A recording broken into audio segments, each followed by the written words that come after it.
So we came to Karen police station to look for help.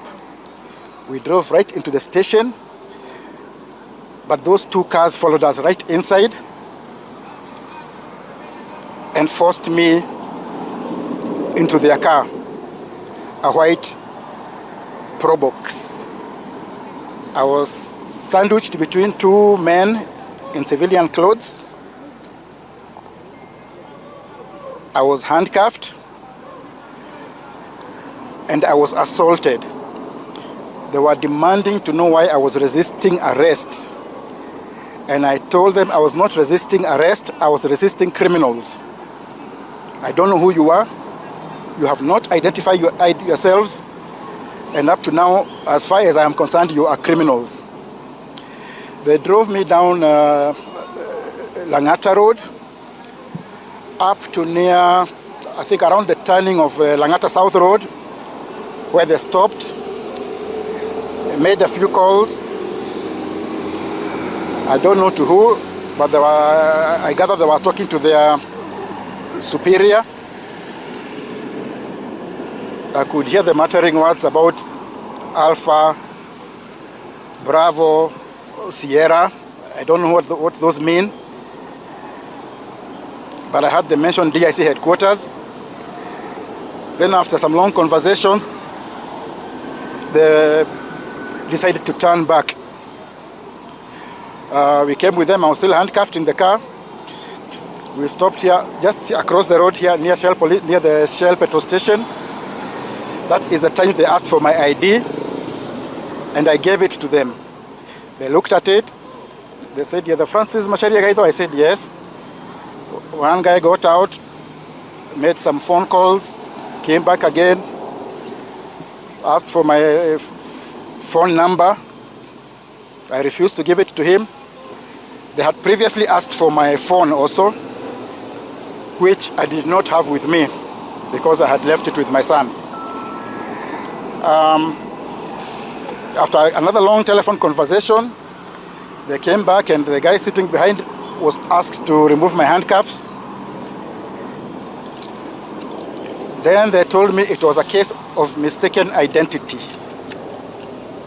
and that I am free to go. They did not explain how it could be mistaken identity. They did not explain how they could have trailed me right from my home or near my home, if it was indeed a case of mistaken identity. So as far as I was concerned, those were still criminals.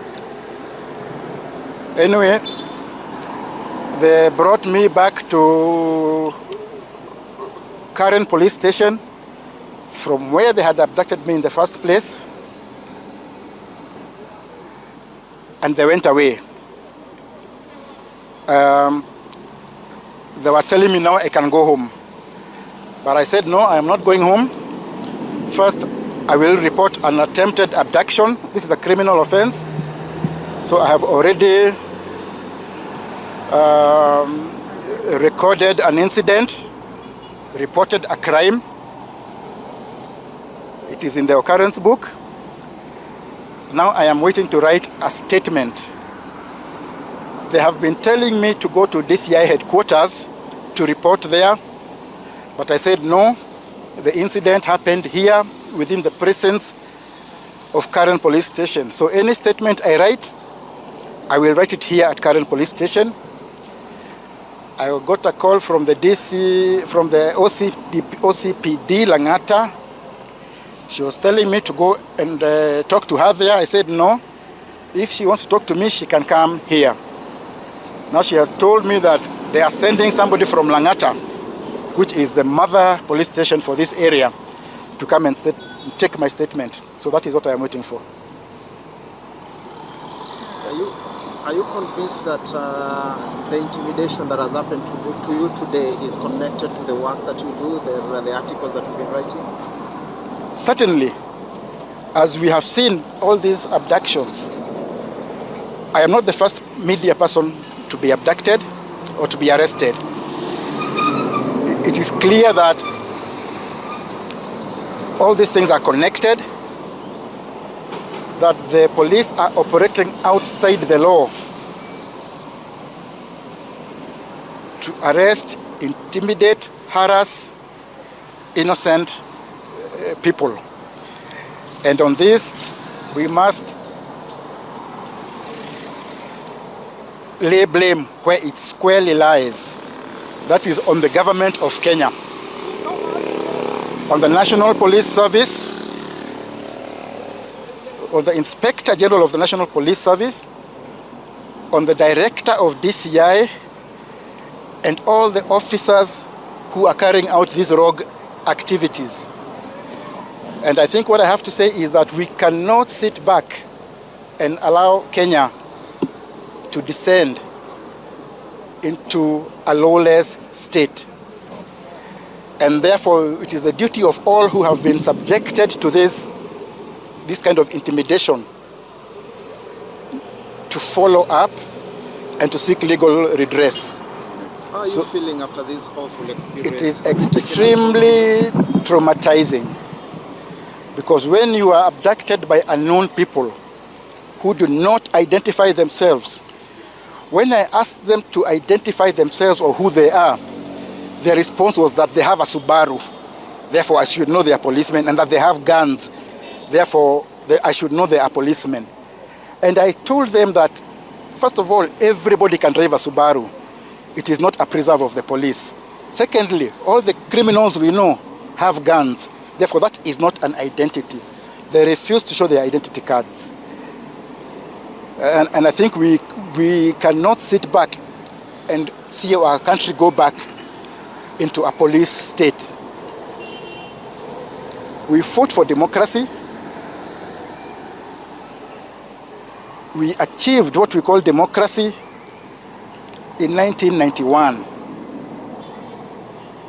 We cannot go back to the era of dictatorship, to the era of a police state, to the era of rogue cops who abduct people left, right, and center, and even kill people and throw their bodies away wherever they throw them away.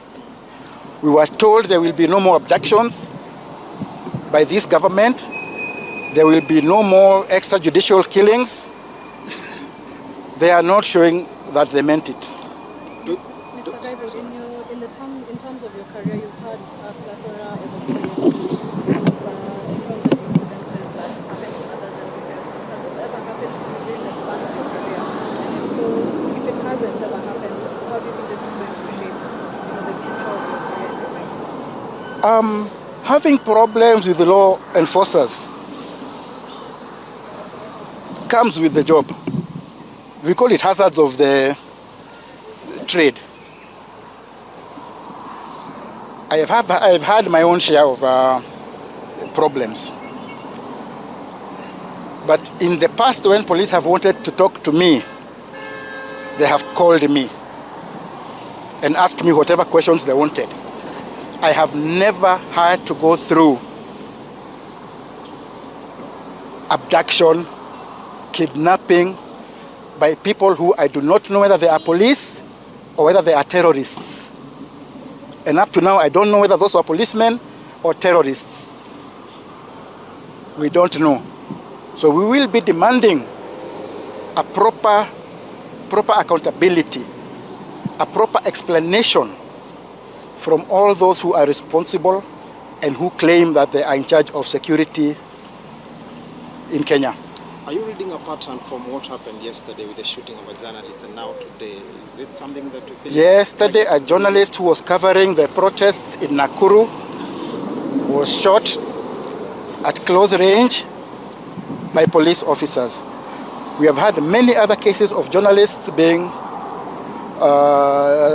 mistreated and beaten.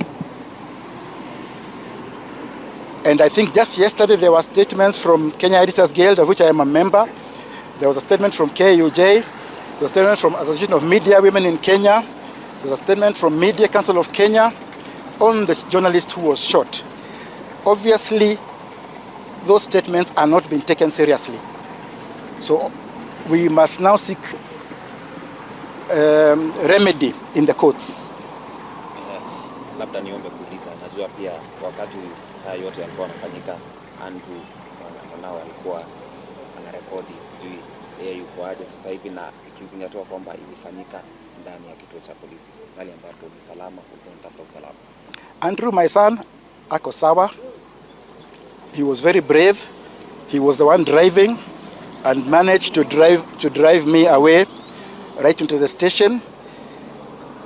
He is also the one who managed to take a video of what was happening and also to share that video in various, let's say, with my friends and family.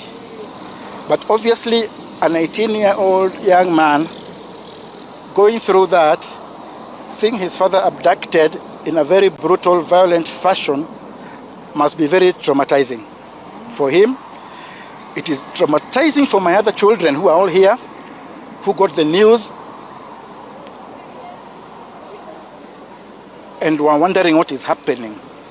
It is traumatizing for my mom in Nyeri at the age of 95, getting this news that her son has been abducted and she doesn't know by who. So it is traumatizing for everybody involved, not just me.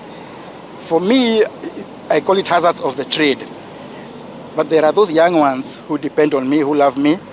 There are my elders, there are my siblings, there are my friends. All of them will be traumatized. Mr. Gaitho, could you explain whether you believe the statement by DCI that they confused you for another Francis Gaitho, and if you intend to sue? I do not believe that. That Francis Gaitho, I am twice his age. That Francis Gaitho does not live where I live because they trailed me from my house. That Francis Gaitho, as far as I know, does not drive a car that resembles mine. It is me they were looking for. It is me they were trailing. Does this cow you? No, we cannot be cowed. I think we were there during the struggle against the one-party dictatorship. If we resisted Moi, who are these ones? You intend to sue? Yes.